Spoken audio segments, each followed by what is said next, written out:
C4, I had C4. God damn it. Welcome back to Road to Rapid Top 1000, Episode 8. And I'm finally back with the black pieces after playing white like literally 6 times in a row. And I'm playing against a Dominican opponent, which you don't see every day. And he opens with C4, the English opening. And I go for E5, the King's English. And we go into a 4 Knights English. And now he goes for the fianchetto. And here, rather than play D5, which is a pretty standard option after which pawns are traded, I decided to go for bishop C5, a more aggressive option, opening up the bishop, which attacks the F2 pawn. Not going to be too important in the long term, but it is a different move than I've played before, so I decided to test it out. And he played D3. Now I decided to immediately go for D5, as I want to kind of open up the center, and when the bishop comes in, it's going to be a lot harder to do so. So I decided to play D5 and trade the pawns. And now, rather than taking, my opponent just developed their bishop. And now I retreated with the knight, as you have to be super careful here. If I had just castled, then there's already this little trap with knight takes E5, unleashing a double attack on the knight. And after knight takes, I'm simply down a pawn. So I retreated the knight, and now castled. And my opponent played A3, looking to play B4, but easily preventable with A5. And now they played knight to E4, attacking my bishop, so bishop has to go back. And now bishop E3, a little bit awkward spot for the bishop, but it doesn't have a whole lot of squares. It's not targeting my knight, so I just decided to jump in the center, knight D5, attacking their bishop. And so they played bishop to C5, looking to trade off the bishops. And so first I pushed F5, looking to attack this knight, which defends the bishop. And I'm already thinking to maybe start some kind of storm with the pawns. So they take my bishop, I took with the queen, and now they retreated the knight. Now I was kind of expecting something like queen to B3, putting a pin on my knight. But after a move like bishop to E6, even if I give up this pawn, I have a lot of pressure against the center. So my opponent just decided not to go into this, and rather just retreated the knight. So I decided to take. And we have a trade, and everything's fairly equal till this point. I'm just developing my pieces. And now my opponent played A4. And at this point, I was deciding on where to go from here. Although I have a queenside majority here, 3 pawns against white's 2, it's kind of hard to advance these pawns. So the queenside is kind of dead. I decided to bring my rook to the center, pinning this pawn here, and I want to launch a kingside attack eventually. So my opponent just got out of the pin with queen c2. And now I played a little bit of an imprecise move here, h6, but I was wary of the knight jumping into g5 to attack my bishop once my queen moves away. So it's just kind of a preventive move. And my opponent played rook b1, attacking the pawn on b7. Of course, I can't allow him to capture, so I just played b6, kind of closed out of the game.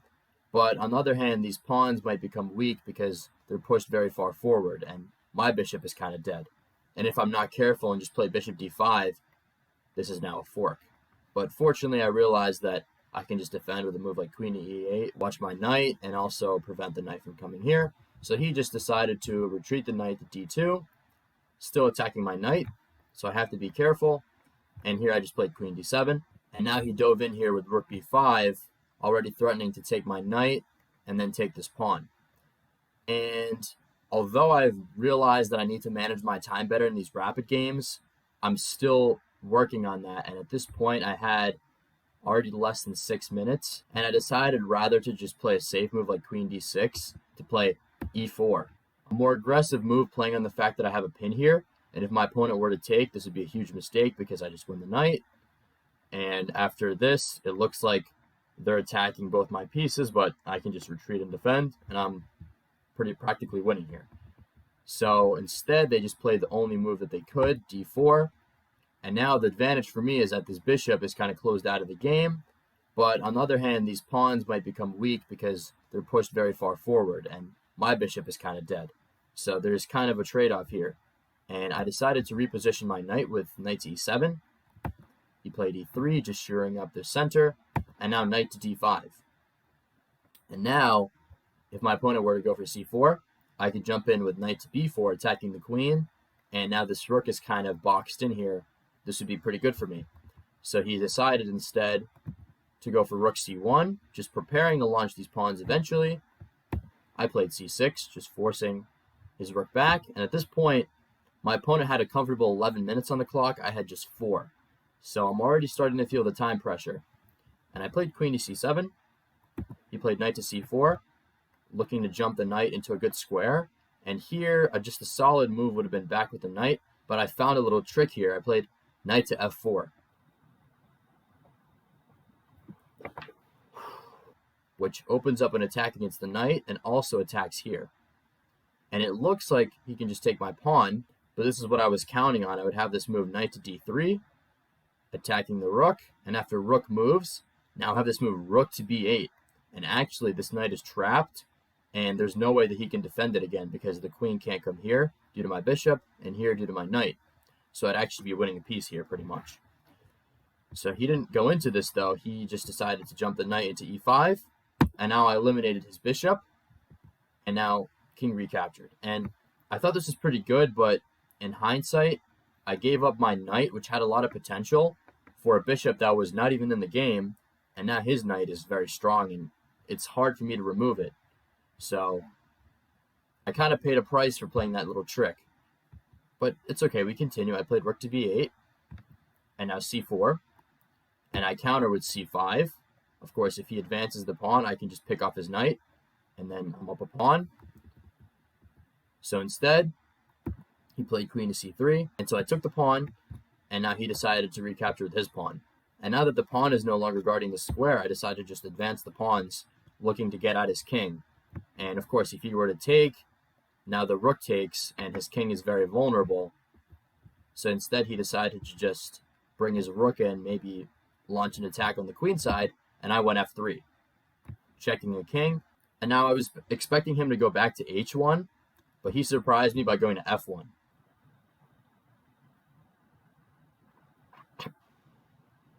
Which looks odd because the king is kind of in the middle, but really both these moves are fine. The move that would not be so good is king to g1, and here I would actually have a trap. I could play queen to c8, and then if he played the move d5, just looking to attack my bishop, I could actually take here. And after rook takes, queen to h3 threatens checkmate, and he would have to sacrifice his knight and queen just to stop it. But he probably saw this threat, so he decided to just put his king on f1, where in the worst case scenario, it could run this way. Now, at this point, I felt like I was doing something right because I forced his king kind of into an awkward spot. But at the same time, I have a weak pawn, and he's already looking to advance his pawns here. And I was a little bit out of a loss for ideas. The move I ended up playing was rook f to c8, which is not a terrible move, but definitely not the best. What I probably should have done, and I actually went back after the game and sat here and tried to think of a plan. It's really hard to do so because the center is closed, so there's no real way to make progress. But what I could have at least done was play the move rook to e8 and kind of set a trap for him. And now if you were to try to play d5 to attack my bishop, I have this discovered attack, and I'm able to win his knight. And if you were to just proceed normally with maybe a rook to d1, then I could just counter him with my rooks and be okay. Instead, I played rook to c8, and he now made another kind of strange move, king to g1, king to e1 rather, and perhaps he was just trying to get his king off late squares in case I have any kind of discoveries, probably so he could play d5. And now I played bishop to d7 here, attacking his rook, and if his rook moves away, I actually can grab the pawn behind it.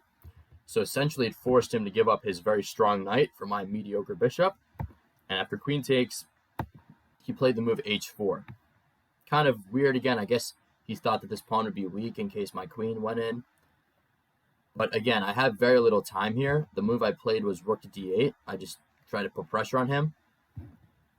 And he played c5. And I felt like this wasn't such a good move, so I just took. And here he played queen to b3 check. And as you can tell from my reaction, I was not expecting this move because it's a check to the king and also double pressure against my rook. And with less than a minute on the clock, unfortunately, I played king h7, accepting the fact that I was losing my rook. But I actually had a game-saving move here with the move c4, which blocks the check. And if he captures the queen, now I alleviate the pressure against my rook, and I'm actually okay. And if he takes with his rook, then I can take him here, and after pawn takes, I can just block him with queen to d5, and I'm actually perfectly fine here. The game would continue with probably something like rook to c3, and then after a move like king h7, just getting out of the way of the pin, we could trade rooks, and then if he tries to push here, I can come in and stop him.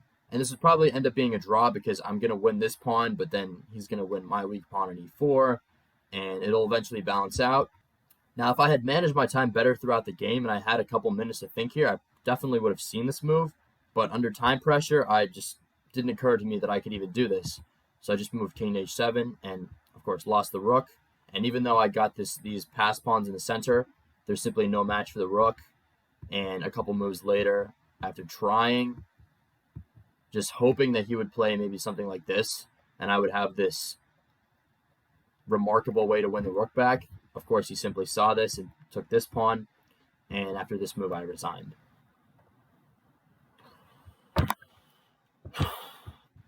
So, again, another tough game. I played pretty well throughout, but again, because of my poor time management, I missed the game-saving move at the critical point.